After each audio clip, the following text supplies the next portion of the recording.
Imagine being in a family that treats you worse than an enemy. I had to face that. You see, that's why I love and love hard because it happened to me. If your own family don't love you, who can you trust to love you, right?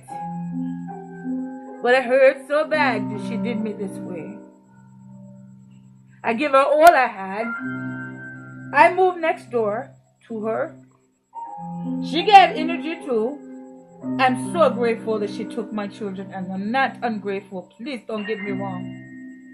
But the way she treats me and wouldn't let me sit on the couch to eat nothing or sit at a table. Maybe once or twice at a table, but never on the couch.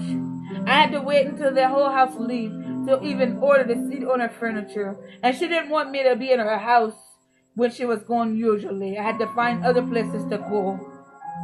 She didn't care if I was in the rain or the snow. She wanted me out her house. But she's taken every way of living possibility financially away from me. And I was so lost. Had already went to prison and felt like I was even in more prisons living with her like this. Having her children take and disrespect me and hurt me while I sleep. Dealing with this man raping me at night and I'm not able to say anything. And when he done that to me, I knew he had hurt my children too. There was no doubt in my mind, because if he would take my body as I sleep and wish he leave me here with him, that he would do anything. So I lived in fear a bit as I heard, and I knew there was nothing I could do because she always threatened me with, the scenario, she'd take my children. So I was living a battle, one that I had to fight inside and ask God to help me with. It was so hard because I was restrained.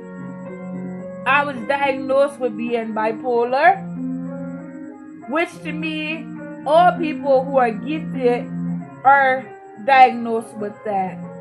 I see certain things and I know certain things that I shouldn't know.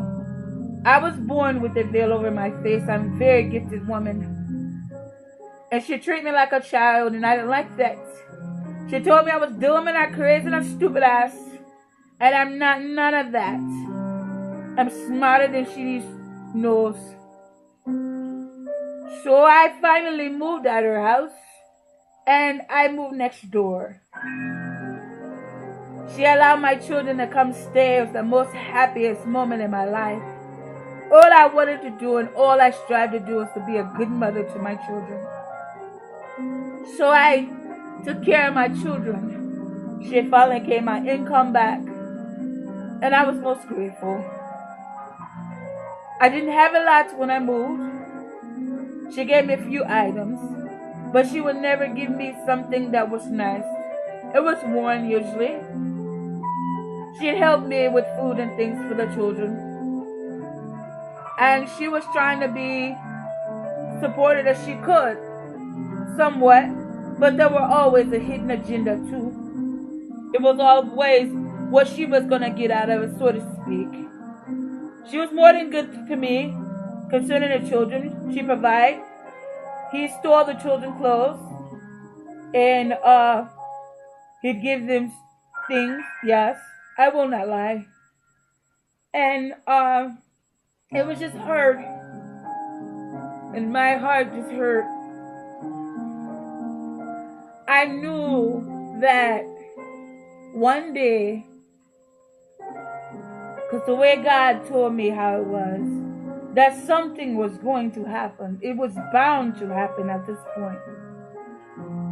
She'd have parties, and I'd come one day with the children because eventually I couldn't stay on the same street with her. She was wanting to control what I did with the children, and I couldn't have that anymore. So I moved next door to a cousin, which was kind to tell the landlord about me. I had got some problems with the landlord because he wanted to